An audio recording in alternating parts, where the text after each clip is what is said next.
Hello, beauties. Welcome to another episode of The Eden's Gem. If this is the first time that we are meeting, hello. I am Annette Day, and I love all things empowering, all things educating, all things entertaining, all things equipping. So we use this medium to educate, equip, empower, entertain women, particularly women. But hey, fellas and men are also welcome to glean from this community. We have a community called Beauties of Eden that was created a few years ago. And in there, we use our 5 E's to help women become the women that God put them here on earth to become. Society's help meets and to be able to accomplish their God-given assignment here on earth to fulfill purpose. If that's you, I pray that you stick around to hear and listen to us. I obviously don't do this all by myself because I am not techno savvy at all. And so, with me in the studio and to bring these episodes to you are two companies. Yes, two companies. Eyes Have Not Seen and Blessed Dream Production. And they make sure that this comes from my lips to your ears. So, give them a shout out for me. All right. Okay. As we do it in the Beauties of Eden community, every month we have what we call the theme of the month. For October, I usually would spend time in prayer asking God, what is it that we should focus on the particular month? When I went into prayer concerning October, because September was Soulful September. So we were looking at our soul. And as our church, Calvary Redemption Center, Skokie, the best church on the face of the planet, hey, we pray for 30 days every month in September, the month of September, in the month of September every year. And this year was our 10th year. So usually I'm coming into October in a very strong spiritual standpoint. So I was hoping to hear a word that is all rhyming to go with October, but then I was led to look up certain words and to look up their synonyms, the synonyms of the words and the antonyms of the words. So the opposites of the words and the similar words that mean the same thing. And October was Culling October, Culling. Culling October. And I'm like, what does this mean? First of all, I needed to go and find out how to pronounce it well and also what it means. Today, I'm going to give you, it is an ancient Latin word that was an agricultural word, right? So it was mostly used by farmers back in, I believe it was uh, I don't want to get my facts wrong here, but it was back in, I think, the early 1900s or so. I have it in my notes, but I don't want to misquote. Anyway, so it's an agricultural word, and I'm going to give you the meaning of it today, and then we're going to delve into subsequent episodes, how we can use calling October to actually make and finish our year strong. Because last week we talked about how to finish our year strong.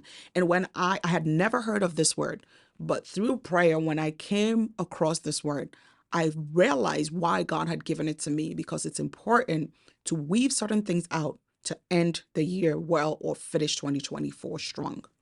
So, from an agricultural standpoint, calling is the purposeful reduction, purposeful, the key word here is purposeful, reduction of animals that are suspected or known to be infected. Okay? It is a strategy that has been widely used in both domesticated livestock and wild animals during disease outbreaks. So basically, a farmer would go, if there is a domesticated animals, they would go in and they don't want to lose everything. So what they will do is they will look at the animals that are infected with whatever outbreaks or whatever is restricting the animals from becoming very productive. Then the farmers will actually kill those animals. The means of killing them back then was slaughter. So they would say they will slaughter the animals. Later on, as the word evolved, legal people also started using it in the legal terms. Okay.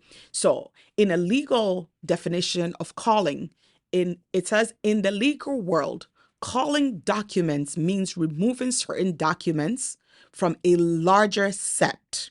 This can be done for a variety of reasons, such as reducing the size of a data set, or removing irrelevant data and documents from a review process. So it started off with animals that were infected, were not producing enough, were not being beneficial to the farmer. The farmer would eliminate those animals. And then the legal system adopted that word. And imagine when there is a case to be reviewed by lawyers, there's a whole stack of documents. And sometimes that stack and that pile becomes overwhelming. So what they will do is they'll actually get rid of the unnecessary documents so that the bulk of information that they're looking at will be small enough they can focus on it. In the animal or farming or agricultural world, there are two ways that farmers use in the process of culling. So the two types of culling that are usually used to remove the inferior animals is the first one is site culling at the time of housing.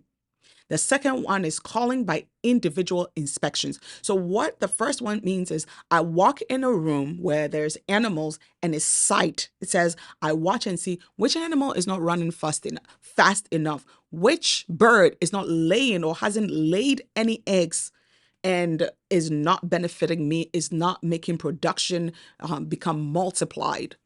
Then by sight, they will generally look and say, okay, that one, that one, that one, and then take that animal out or those animals out. The second is individually picking each animal and thoroughly examining each one of them. Let's look at it like God offering or accepting a sacrifice. And he says, every sheep or turtle dove or whatever must be inspected. Each one has to be inspected from head to toe so that what you're bringing me is without blemish. I want us to look at that concept of culling. Oftentimes they say focus on your strengths. And sometimes it's so overwhelming that we can't even focus on our strengths. So using the process of culling to complete this year, we're going to look at what is no longer serving us and slaughter it.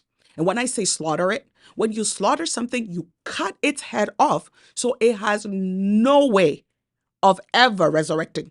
See, they didn't cut Jesus's head off. So he was able to be resurrected again.